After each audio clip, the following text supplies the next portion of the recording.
Astagfirullah. Sampai. Astagfirullah.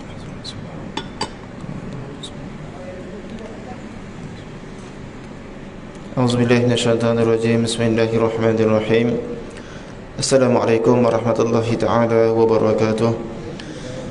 Innal hamdalillah nahmaduhu wa nasta'inuhu wa nastaghfiruhu wa natubu ilayhi wa natawakkalu alayh.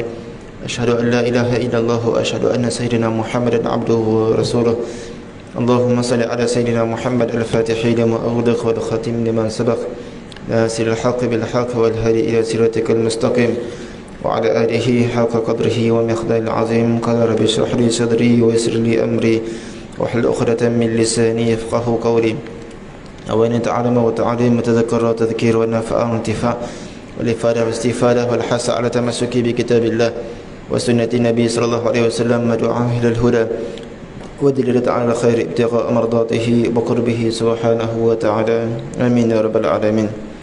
Sama-sama kita buka majlis dengan bacaan umum kitab, dan juga kita hadiahkan Fatihah kepada junjungan mulia baginda Nabi Muhammad sallallahu alaihi wa alihi wasallam, keluarga baginda, isteri-isteri baginda, para sahabat baginda, para tabi'in, para imam mujtahidin, para ulama, para awliya, para atqiya, para sulaha, para mukminin dan juga mukminat, muslimin dan juga muslimat min masyariqil ardi wa magharibiha, wa bil khusus ila imamuna Imam Syafi'i rahimahullahu taala, dan juga kepada pengarang kitab Idaman Penuntut pada menghuraikan yang kusut, iaitu Syekh Abdul Ghani bin Haji Yahya rahimahullahu taala.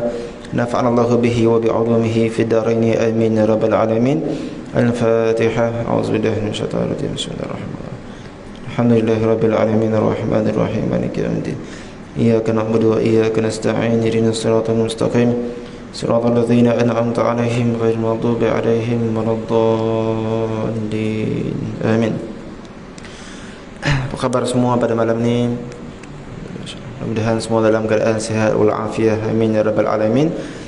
Sama-sama dahulu kita membaca Sayyidul Istighfar pada malam ni, kerana di dalamnya ada terkandung pengakuan kita ni sebagai hamba yang berdosa kepada Allah Ta'ala, dan pengakuan kita telah diberikan nikmat oleh Allah Subhanahu wa Ta'ala. Mudah-mudahan kita menjadi hambanya yang bersyukur. Amin ya rabbal alamin.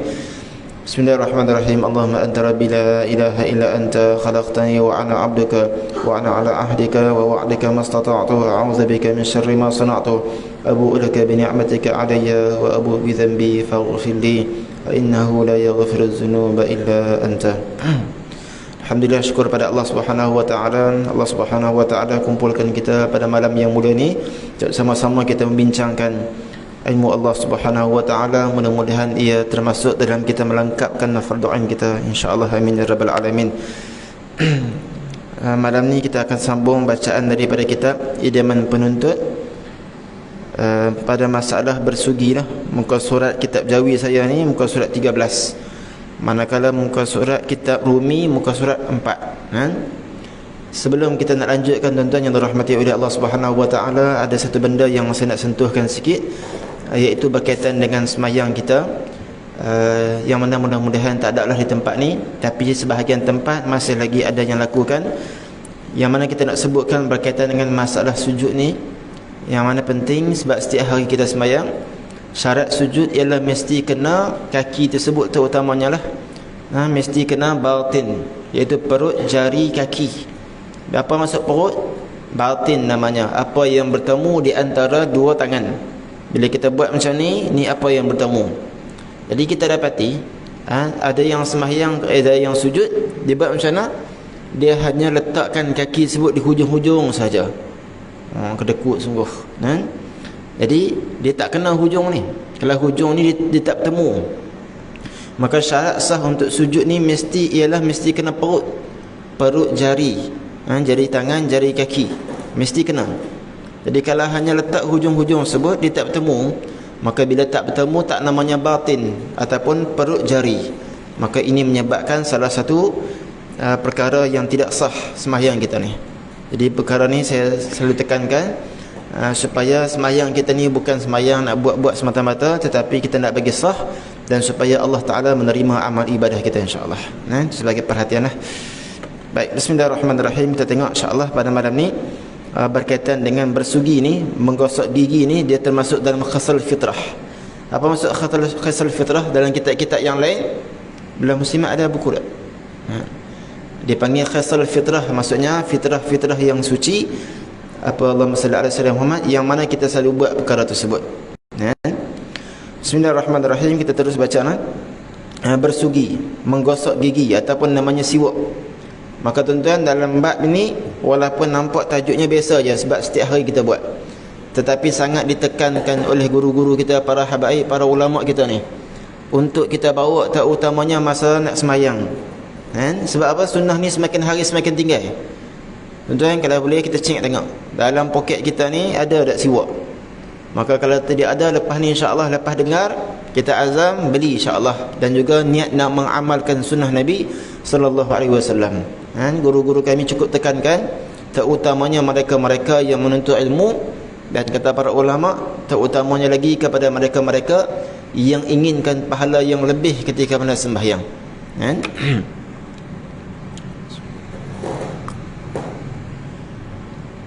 Bismillahirrahmanirrahim. Kata pengarang Hafidh rahimahullahu ta'ala, nafa'anallahu bihi wa bi'ulumihi fi daraini amin ya rabbal alamin.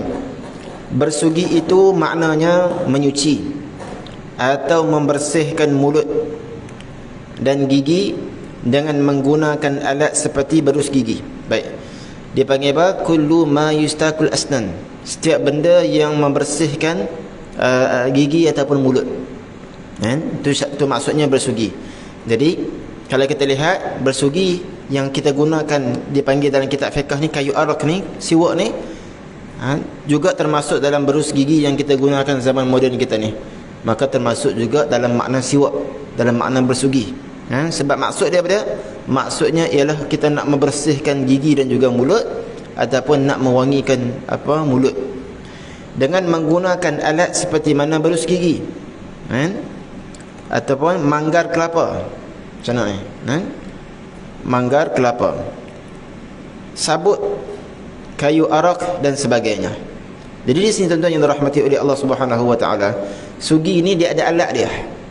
Tak boleh di antaranya pada tuan-tuan yang mana disebutkan benda-benda macam ni, alatnya ialah benda tersebut bukan benda yang licin, benda yang kesat, baru namanya sugi.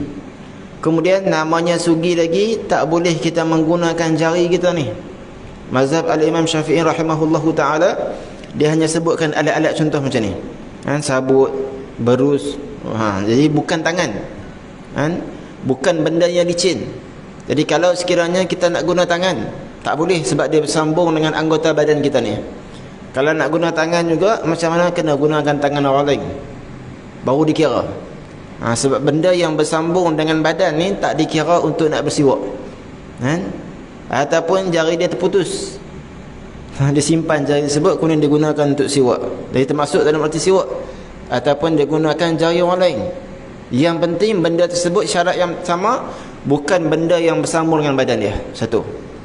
Syarat yang kedua ialah benda tersebut benda yang kesat, benda yang boleh menghilangkan kotoran gigi. Maka sini tuan-tuan yang dirahmati oleh Allah Subhanahu wa taala, kita nak gabungkan antara yang moden, antara yang sunnahnya, itu menggunakan kayu arak, sebab itu kayu yang terbaik. Ni kayu ni, ni yang terbaik. Jadi lepas kita bangun tidur ataupun sebelum tidur, maka gunakan berus gigi kita lah. Dan masa nak semayang, bawalah berus gigi, bawalah siwak ni. Adakah masa semayang orang pakat bawa berus gigi? Mungkin adalah, kita tak perasan, dia letak dalam beg dan sebagainya. Tapi masa nak semayang tersebut, maka tidak adalah yang bawa berus gigi moden ni, dia akan bawa kayu ni. Itu syarat tuan-tuan. Syarat kalau kita nak menggunakan sugi, mesti dua syarat tersebut. Mesti bukan benda yang licin, syarat benda yang kesat, menghilangkan kotoran gigi. Dan syarat yang kedua, mesti perkara tersebut bukan bersambung daripada anggota badan kita. Ini dalam mazhab al-Imam Syafi'i. Kalau mazhab Hanafi, Maliki, boleh guna jari. Tapi mazhab kita tidak memadai namanya. Untuk nak guna mop ke, berus ke, yang penting benda sebut kesat dan tak bersambung dengan badan, maka termasuk dalam arti kata sugi. Hukumnya sunat pada tiap-tiap hal. Jadi sugi ni tuan-tuan, ada yang kebanyakan hukumnya sunat. Nanti kita pengarang akan terangkan sunat. Dia ada hukum makruh, sagi pengarang akan terangkan juga. Dia ada hukum wajib, Bila jadi wajib kita menggunakan siwak ni tuan-tuan? Apabila kita nazar. Nazar ni kita dah cerita sebelum ni, dia takkan jadi kecuali benda tersebut sunat. Dan syarat yang kedua, kita mesti melafazkan, aku bernazar selagi sembahyang isyak nak bersiwak, maka hukumnya wajib selagi masa di isyak, masa sembahyang isyak dia gunakan siwak. Pahala dia lebih tak? Lebih. Kerana apa tuan-tuan? Benda yang nazar, apabila benda yang sunat, bila dah nazar jadi wajib, maka benda yang wajib lebih banyak lagi pahalanya daripada benda yang sunat. Ada beberapa keadaan sahaja yang benda sunat lebih banyak lagi pahalanya daripada perkara wajib. Apa dia tuan-tuan? Contohnya apa dia? Bagi salam sunat, jawab salam wajib, kan? Jadi yang mana lebih banyak pahala lagi? Bagi salam. Jawab salam wajib, tapi bagi salam tu sunat, pahala lebih banyak lagi.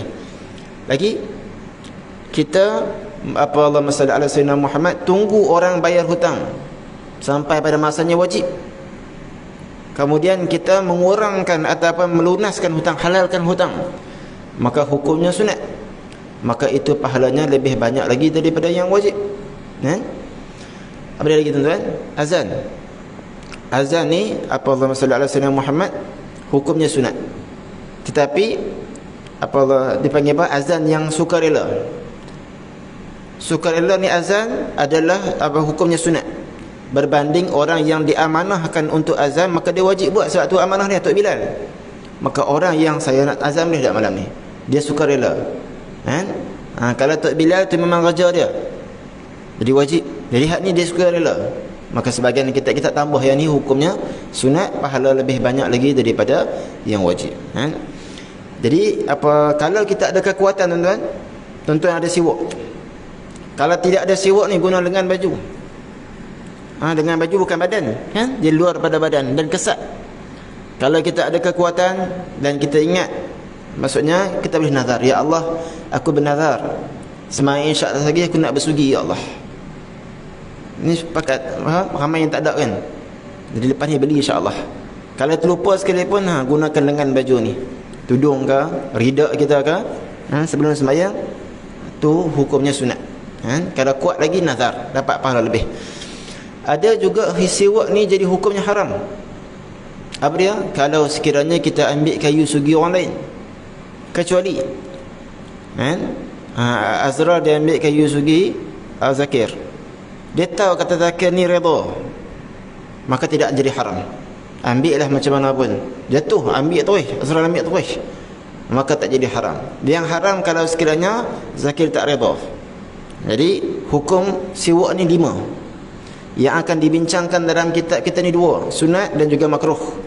3 lagi tak dibincangkan, cuma dibahaskan secara detail oleh para alim ulama.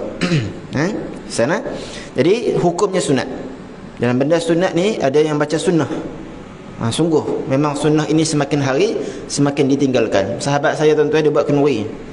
Bila lepas buat maulid tuan-tuan, kemudian dia kata, ustaz minta maaf ustaz, saya tak tahulah nak bagi apa ni, makanan pun habis dah. Yang saya sempat beli kayu siwak. Masya Allah, ini mudah-mudahanlah bertambah pahala saya ni. Sebab tu tuan-tuan, kita nak bagi hadiah ke orang ni, bagi hadiah yang mana menyebabkan orang tu boleh guna. Satu, hadiah yang mana mengingatkan kita kepada akhirat, itu hadiah yang terbaik. Kadang kita bagi hadiah kepada orang-orang tak guna pun, kita pun sakit hati. Sebab tu nak tengok orang ni cerdik ataupun tidak, cerdas ataupun tidak otak dia, kata sebagian para ulama, tengok pada hadiah yang dia bagi pada orang.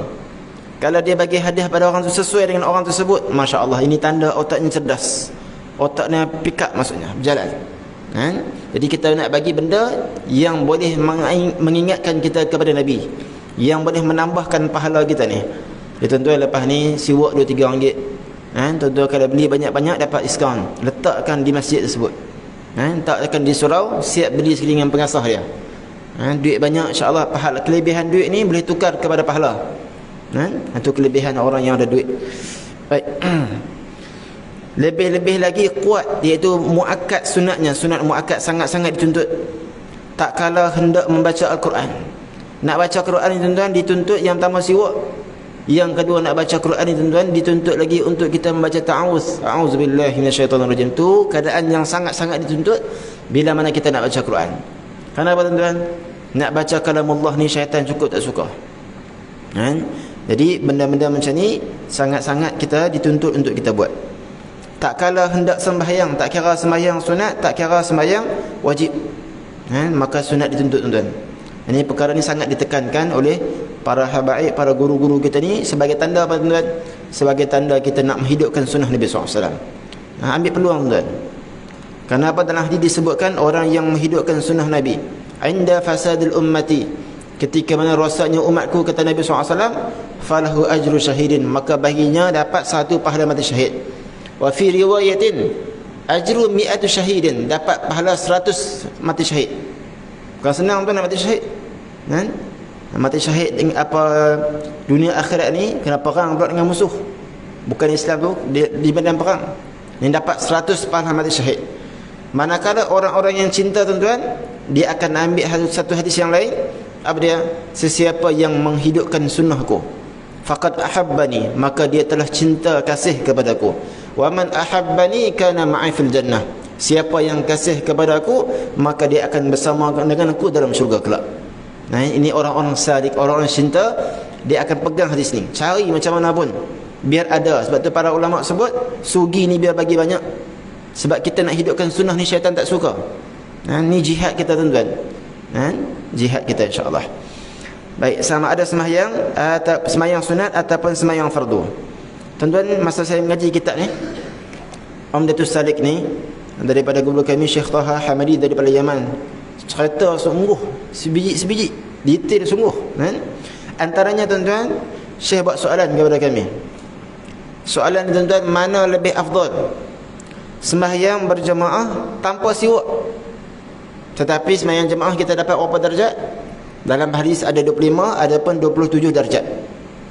Yang mana lebih afdal, kita sembahyang berjemaah tapi tak gunakan siwak, lalu kita dapat 27 darjat. Orang yang menggunakan siwak, Nabi sebut raka'ataini bisiwak, 2 rakaat solat dengan menggunakan siwak adalah lebih baik daripada 70 rakaat tanpa menggunakan siwak. Tu dia, 2 rakaat aja kita guna siwak adalah lebih baik daripada 70 rakaat tanpa menggunakan siwak. Soalannya, tuan-tuan, sembahyang berjemaah tanpa bersiwak dengan bersiwak 27 kali ganda, itu sembahyang sendirian ni. Sembahyang seorang-seorang tapi dapat 70 kali ganda. Faham soalan? 70 kali ganda sebab bersiwak, tetapi dia sembahyang seorang. Yang mana lebih afdal lagi?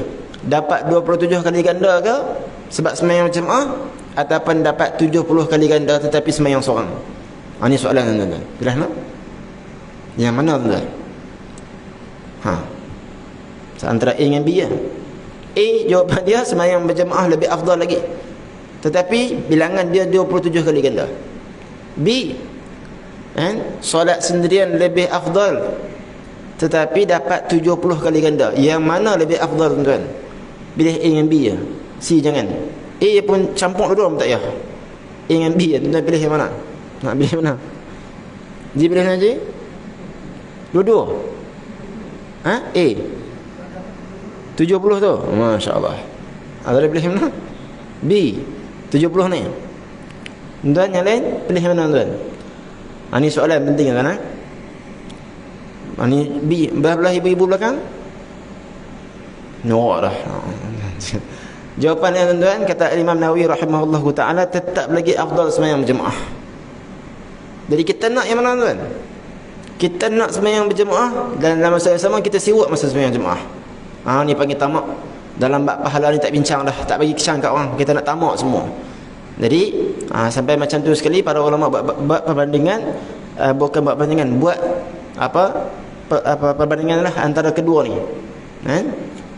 Pun begitu, kita nak, kata Syekh, kita nak dua-dua, insya-Allah menghidupkan sunnah. Dalam masa semua nak pahala 70 kali ganda lebih baik daripada solat tanpa siwak. Dalam masa sama dapat lagi 27 kali ganda sembahyang berjemaah. Tak kala berubah bau mulut. Bau mulut kita ni berubah bila, tuan-tuan? Sama ada yang pertama sebab kita tak makan, puasalah, segi akan ada hadis bawah ni, ataupun disebabkan kita ni tak bercakap, dia pendiam. Orang pendiam ni pun tak kena juga. Kalau dia pendiam, Ada apa masalah apa diam? Dia memang nak diam pun tak mau cakap banyak, pun tak kena juga. Ni awak tak mau cakap atau cakaplah sikit. Dia memang jenis pendiam. Nampak orang pendiam ni memang kena kat dia. Kesian kat dia. Tambah kita hak jenis cakap banyak ramah kan. Tiba hari tu ustaz kata kurangkan bercakap, kita pun diamlah. Ada masalah apa ustaz ni? Cakaplah sikit. Lah, memang nak diam orang itu. Pun tak kena juga. Ala kuliah sederhana. Baik. Sama ada tak cakap ataupun disebabkan kita makan sesuatu benda yang berbau. Petai, jenering. Tu apatah lagi kalaulah rokok. Nak datang masjid, datang surau, biar ada adab dulu. Ini ya Allahu akbar, dengan baju busuk, bau rokok pula datang ke masjid surau. Kita datang rumah Allah, bukan rumah kita. Rumah kita pun tuan-tuan, kalau duduk rumah flat, rumah apartmen ni, orang bawah marah sebab pakai bani potong rokok tu. Ini kalau datang rumah Allah dalam keadaan busuk, macam mana penghormatan kita, ta'zim kita terhadap rumah Allah Subhanahu wa taala. Baik, apa benda yang berbau ni tuan-tuan? Contohnya bawang. Yang dimaksudkan bawang mentah tu. Cuma ada juga pendapat yang mengatakan makan bawang yang dimasak pun termasuk, tetapi pendapat ni syaz lah. Yang kuatnya ialah makan yang mentah tu, bawang mentah. Kemudian kita datang ke masjid tanpa kita membersihkan ataupun mewangikan mulut kita, maka kalau ketika tersebut sunat untuk kita gosok gigi, sunat untuk kita bersiwak terlebih dahulu. Dan minta maaf tuan-tuan yang tadinya dirahmati oleh Allah Subhanahu wa taala, zaman kita ni mudah alhamdulillah, ada berus gigi, ada ubat gigi. Dan ada sebahagian orang dia memang tak berus gigi pun, dia ambil siwak aja. Siwak tu pun bau juga. La haula wala quwata illa billahil azim. Pening kepala kita. Maka sebenarnya matlabat siwak ni nak membersihkan mulut, nak mewangikan mulut. Tapi dia siwak pun lagi busuk mulut dia. Letak kau siwak pun orang bau. Tu tak kena dengan matlamat bersiwak. Jadi kena faham sungguh-sungguh. Tengok tuan-tuan, para ulama fiqh ni bincang sesuatu. Tak mana sunat dia, bukan duduk saja-saja ni, duduk dengar kuliah. Kamu buat apa ni? Sunnah Syekh, sunnah. Sunnah apa macam tu? Sunnah ni tempat dia aja. Ni kadang-kadang guru kami marah sungguh ni. Hak dalam kelas konon nak siwak. Dia nak abad kat orang kata dia siwak. Ni pernah saya duduk dalam kelas, seorang habib tu marah. Budak ni duduk dengar kelas siwak. Kamu buat apa tu? Siwak sunnah. Amboi. Banyak lagi sunnah. Sebab tu ulama fiqh bincang dekat mana yang sunnah dia. Bukan duduk saja-saja tengah sembang. Betul orang tengah kuliah. Bukan. Tak menepati sunnah. Nampak cenggarang tu nah. Tapi benda-benda inilah yang perlu diberikan perhatian. Baik. Mana dia lagi? Tak kala baru bangun daripada tidur. Tu lebih-lebih lagi lah. Saya kita bincang berkaitan hukum orang yang berpuasa nak gosok gigi macam mana lagi. Tak kala gigi jadi kuning. Sebahagian orang kata gigi kuning ni kuat lagi daripada gigi putih. Wallahu a'lam lah. Maksudnya kuning di sini kuning yang mana menyebabkan ada sisa-sisa. Maka ketika sebut sunat untuk kita gosok ataupun kita bersiwak. Tak kala hendak tidur. Jadi Islam ni sangat tekankan kebersihan. Disebutkan bahawasanya kita nak tidur ni tuan-tuan, sunat kita ambil uduk.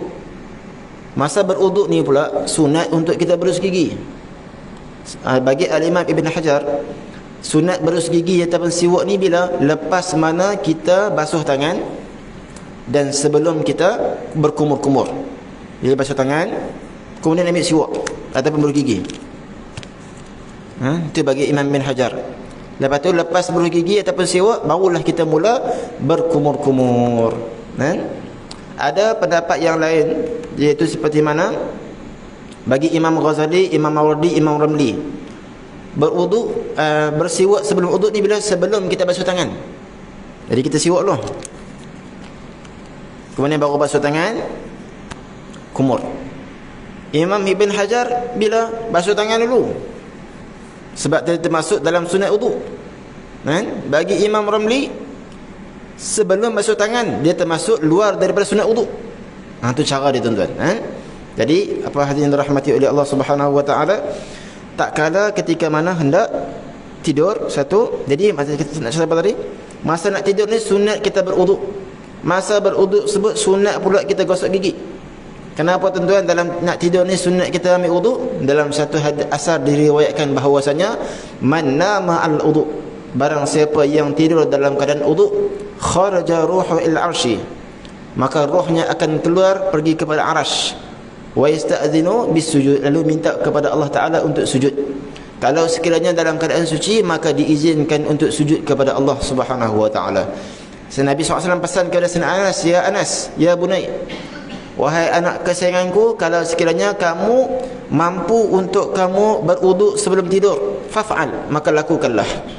Kalau sekiranya takdir Allah engkau mati pada malam tersebut, maka sesungguhnya mati tersebut dikira sebagai mati syahid. Kan? Ustaz, kalau buat apa ambil wuduk Ustaz?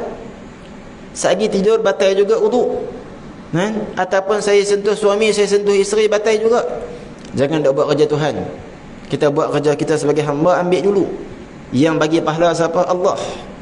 Bahkan sebagian para ulama mensyarahkan kata, kalaulah sebelum tidur ni, syarat dia sebelum tidur je, wuduk sebelum tidur, bersentuh suami isteri tak batal wuduk. Kenapa? Wuduk tadi bukan nak semayang, bukan nak baca Quran, tapi untuk nak tidur, tak batal. Kecuali lah sampailah bersama barulah batal. Ini tuan-tuan jangan salah gunakan hadis ni. Tak tempat lain pula ustaz kata tak batal. Saya kata bilang ni, saya kata tak batal wuduk masa nak tidur saja, bukan masa nak semayang, bukan nak baca Quran. Mazhab Syafi'i kata sentuh bukan suami isteri yang perempuan yang bukan mahram ni batal wuduk. Kalau sekiranya dengan tanpa berlapik ni, batal. Kecuali sebelum tidur tidak batal. Jadi ajar kita, ajar diri, ajar anak-anak supaya sebelum tidur kita gosok gigi, ambil wuduk siap-siap. Tak kala hendak mengambil air semayang tadi saya dah sebut tadi. Bila keadaan dia kita nak bersiwak ataupun nak basuh gigi, lepas basuh tangan ke sebelum basuh tangan. Tak kala hendak membaca hadis, nak baca hadis, nak baca kitab hadis tafsir fiqh ni baca. Tak kala hendak berzikir, subhanallah, siwak. Kerana disunatkan kita zikir ataupun baca semua ni dalam keadaan mulut yang wangi. Tak kala hendak masuk Kaabah. Bila kita masuk Kaabah tuan-tuan, dalam tu tak semua orang dapat masuk, tapi dalam Hijr Ismail tu dalam Kaabah juga, maka sunat kita buat. Tak kala hendak masuk ke rumah selepas mana berjalan. Ini di antara satu hadis yang diriwayatkan oleh Sayyidatina Aisyah radhiyallahu taala anha. Di antara sunnah Nabi SAW tuan-tuan, Nabi kalau sebelum masuk rumah, Nabi akan gosok gigi dulu, bersugi dulu, bersiwak dulu di luar rumah sebelum masuk ke dalam rumah. Dan ini di antara sunnah yang semakin hari semakin ditinggalkan oleh kita pada zaman sekarang. Masuk saja rumah, kadang nak masuk rumah pun tak bagi salam. Nak masuk rumah kita baca sunat, baca ayat kursi, kemudian baca qul huwallah 3 kali, kemudian bagi salam. Di sini para ulama bincang tuan, kalau sekiranya hendak masuk rumah tuan, hendak masuk ke rumah lepas kita keluar, lepas jalan-jalan ni, bobek dia macam mana? Ni masa mengaji dengan Syekh ni, dengan Syekh Taha guru saya ni, salah kita sunat nak masuk rumah tu bila? Kalau sekiranya dalam rumah tersebut ada orang, sunat kita bersiwak dulu kat luar. Kalau sekiranya kosong, kita memang duduk sorang-sorang saja, maka tak disunatkan untuk bersiwak. Baik, ada tempat lagi disunatkan masa kita nak masuk ke dalam masjid, masuk ke dalam surau, untuk kita bersiwak juga. Apa bezanya Ustaz? Tadi masuk rumah tengok dulu keadaan, ada orang, okey siwak, sebab kita nak bercakap orang, lepas tu nak bercakap dengan isteri, dengan anak-anak. Ini pun sunnah yang semakin hari semakin ditinggalkan. Tapi kalau masuk masjid surau tuan-tuan, kalau tidak ada orang pun sunat juga kita bersiwak ataupun bersugi sebelum masuk masjid. Kerana apa? Disebutkan di sini bahwasanya bi annal malaikatul masjid asyrafu, kerana malaikat yang berada dalam masjid itu lebih mulia lagi. Sebab di antaranya kita nak memuliakan malaikat Allah Subhanahu wa taala. Kana sallallahu alaihi wasallam idza dakhala baitihi bada'a bisiwak. Ni tuan-tuan kita boleh praktikkan sekali. Insya-Allah nak balik rumah ada rida ataupun kayu sugi, siwak dulu sebelum masuk rumah. Sunnah yang semakin kita tinggalkan. Kenapa tuan-tuan? Kata Imam Nawawi, li ajlis salam ala ahli, supaya kita nak bagi salam kepada ahli keluarga kita. Fa inna salam ismu syarif, kerana salam ini merupakan nama Allah Taala yang mulia, maka sebut bagi mulut wangi. Fasta'mal siwaku li atiyana bihi, maka digunakan siwak untuk kita nak sebut nama yang mulia. Aw li tibin famihi li taqbili zawjatihi, ataupun nak bersihkan mulut supaya dapat bercumbu dengan isterinya, kerana dia seorang yang kahwin lah.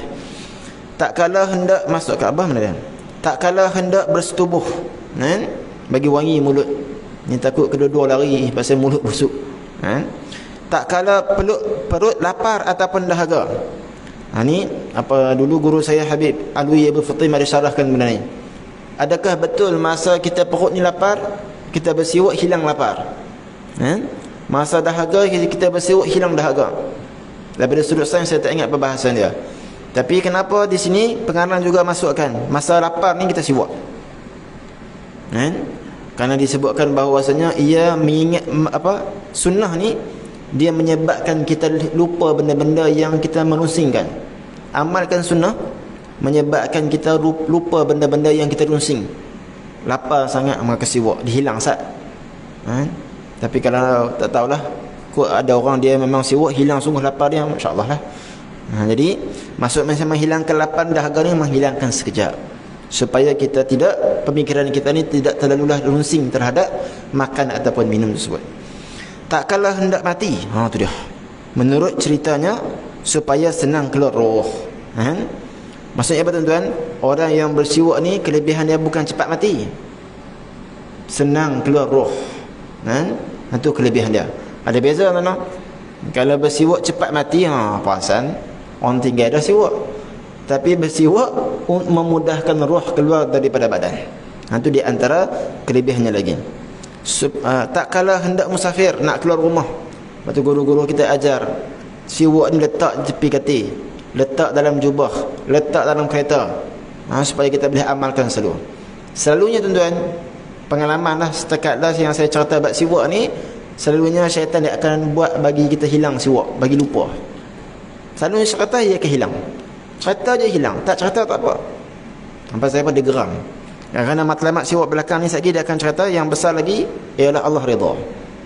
Maka cukup tak suka kalau Allah redha ni. Tak kala balik daripada musafir dan juga lain-lain hal. Jadi banyak tentang siwak ni perkara dia panggil khisal fitrah yang berkaitan dengan sunnah Nabi sallallahu alaihi wasallam. Kecuali tidak sunat bersugi lepas gelincir matahari, gitu sehingga masuk matahari. Bagi orang yang berpuasa, malahan makruh ia bersugi pada masa itu, maksudnya lepas zuhur.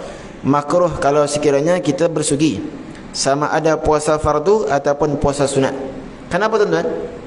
Kenapa mazhab jumhur Syafi'iyah, kecuali Imam Nawawi sekali dia akan bahaskan kenapa mengatakan makruh? Sebab siwak ini, berpuasa ini kita sedang berpuasa, maka apabila bersiwak maka akan menghilangkan kesan-kesan puasa. Seperti mana bulan Zulqa'dah yang baru ni, Allah Ta'ala perintahkan Nabi Musa AS untuk duduk bermunajat, pergi munajat selama sebulan. Pada hari yang terakhir 30 Zulqa'dah, Nabi Musa AS ketika sebut sedang berpuasa, lalu Nabi Musa AS ambil kayu sugi. Maka Allah Ta'ala tegur, wahai Musa, kenapa engkau menghilangkan kesan-kesan kamu berpuasa? Lalu menyebabkan Allah Ta'ala tambahkan lagi, wa asmamnaha bi'ashrin, maka kami tambahkan 10 hari lagi. Fatamma miqatu rabbih 40 lailah, maka cukuplah 40 hari Nabi Musa AS bermunajat kepada Allah Ta'ala. Setelah mana 30 hari tadi tu, maka kaum Bani Israel kata, apa ni Musa? Kata 30 hari dah, ni 30 hari tak balik lagi. Maka mereka mula nak berpecah. Maka sebab tu tuan-tuan, 1 sampai 10 Zulhijjah, 1 sampai 9 lah, disunatkan untuk kita berpuasa. Ambil daripada kisah ni tadi, baru lepas kita 1 sampai 10. Jadi kenapa mazhab Syafi'i mengatakan makruh? Sebab dia menghilangkan kesan-kesan kita berpuasa. Betul, orang syahid berperang dengan orang kafir ni tak dimandikan jenazah dia. Kenapa? Kerana tidak mahu menghilangkan kesan-kesan ibadah. Sama juga sebagian para ulama mensyarahkan, bila kita sujud ada habuk-habuk dekat dahi ni, jadi masa semayang jangan duduk sapu, biar dulu, kalau lepas bagi salam baru kita sapu. Kenapa? Itu termasuk dalam kesan-kesan ibadah. Kecualilah habuk tersebut menyebabkan sakit pula dahi kita ni, maka boleh sapu. Ini pendapat kebanyakan ulama, maksudnya tak boleh bersugi lepas zuhur bagi orang yang berpuasa. Berpegang kepada hadis Bukhari dan juga Muslim, dalil daripada la khulufu famis shaimi atyabu indallahi min rihil miski. Bau mulut orang yang berpuasa. Ini tuan-tuan cerita pasal kelebihan orang yang berpuasa ni. Artinya bau mulut orang yang berpuasa lebih wangi di sisi Allah Ta'ala, bukan di sisi manusia. Orang yang berpuasa ni, kelebihan orang yang puasa ni, kalau mulut dia berubah, tak apa nak wangi sikit pada hari tersebut, nanti di akhirat kelak lebih wangi lagi daripada bau minyak wangi yang bernama misk. Maksudnya minyak wangi kasturi. Ni tuan-tuan, cerita apa ni? Cerita orang yang berpuasa, kelebihan orang yang berpuasa. Ada seorang syekh disebutkan bahawasanya Syekh Abu Ghalib Ad-Dawa Al-Hadani, selepas mana meninggal dunia, orang bila lalu di kuburnya tuan-tuan, seakan-akan tercium bau seperti mana haruman wangi kasturi. Wangi sangat kubur dia. Maka ulama heran, lalu kaji, semayang hajat, minta doa kepada Allah Ta'ala, wahai Allah, pertemukan kami dengan beliau untuk kami tanya apa amalan yang mana menyebabkan kuburnya wangi ni. Minta doa kepada Allah Subhanahu Wa Ta'ala, Allah izinkan.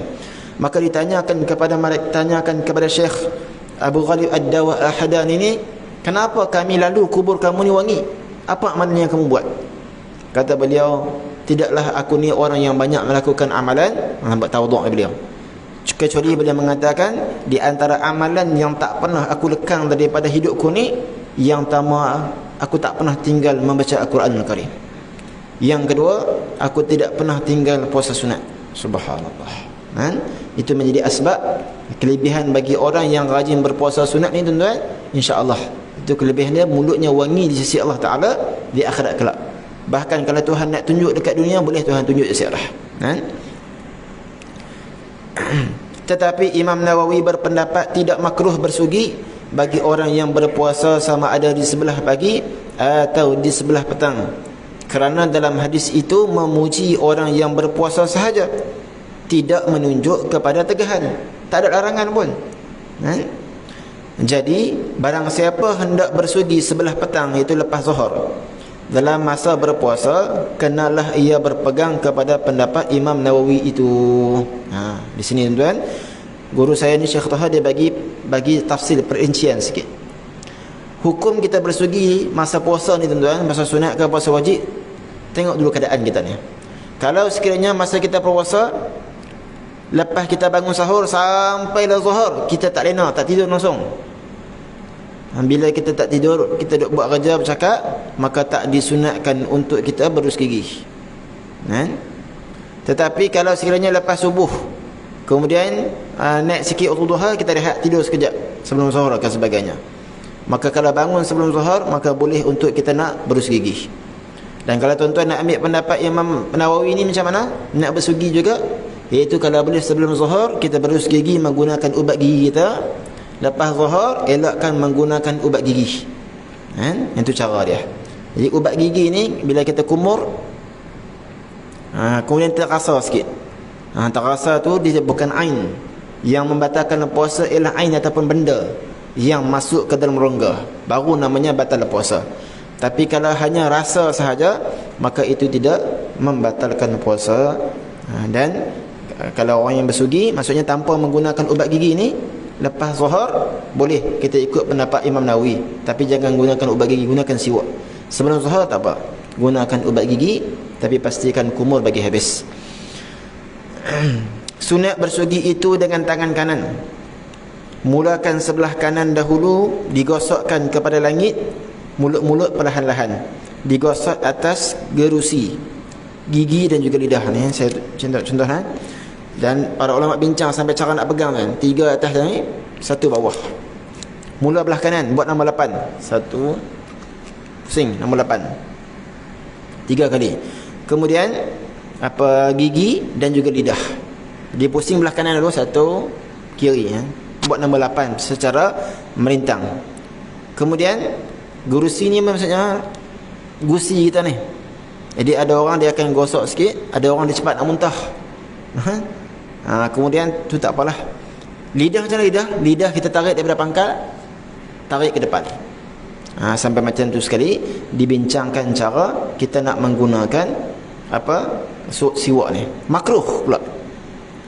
Sunat kita buat cara melintang, makruh kita buat cara menegak ni, manjang ni, makruh. Kenapa makruh? Dia boleh menyebabkan gusi ni berdarah. Jadi disebutkan wa yukrahu taulan, disebut makruh saja. Maka disunatkan secara melintang. Baik.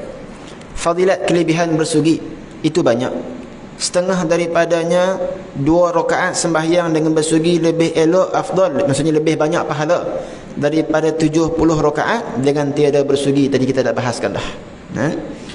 Bersugi itu selain daripada menyucikan kotor-kotor mulut, di mulut dan di celah-celah gigi, ia membawa keredaan Allah Subhanahu wa taala. Ini yang menyebabkan syaitan cukup marah, tuan.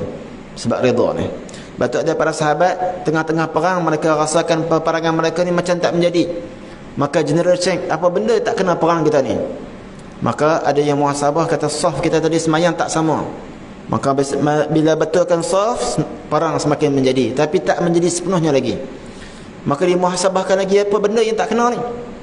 Maka disebutkan bahawasanya kemungkinan ada di kalangan kita ni yang tak bersugi. Kerana siwak ni tuan-tuan, dia menyebabkan musuh rasa takut. Maka general arahkan semua sahabat-sahabat untuk pergi ambil ranting-ranting kayu. Bila pergi ambil tuan-tuan ranting-ranting kayu, musuh tengok, wush, dahsyat orang Islam ni. Lah ni makan ranting kayu, silap-silap sagi mereka makan kita pula. Jadi menyebabkan timbul rasa gerun kepada musuh. Itu di antara kelebihan yang lain. Lepas tu tuan-tuan, syaitan cukup tak suka kalau kita bincang bab siwak ni. Kenapa ulama fiqh bawa masuk juga kita ni bab siwak ni? Kerana dia berkaitan dengan sunnah Nabi, berkaitan dengan paling besar sekali Allah redha. Oh, yang tu dia paling tak suka. Dia nak Tuhan ni murka dekat dia, sama Tuhan murka kat kita macam Tuhan murka kat dia juga. Dia nak kita ni masuk neraka bersama-sama dengan dia. Sebab tu dia paling kecewa ketika nak orang duduk di Arafah. Paling kecewa sekali. Sehingga dalam hadis disebutkan syaitan dia akan ambil debu-debu tanah ni, tanda kecewa. Macam tu juga orang yang mengamalkan sunnah ni, dia buat benda yang menyebabkan Allah redha. Kecewa aku nak bagi Tuhan murka, tiba-tiba Tuhan sayang kat dia. Dia tak boleh jadi gaya aku dah. Tu syaitan sebut macam tu. Baca laju sikit.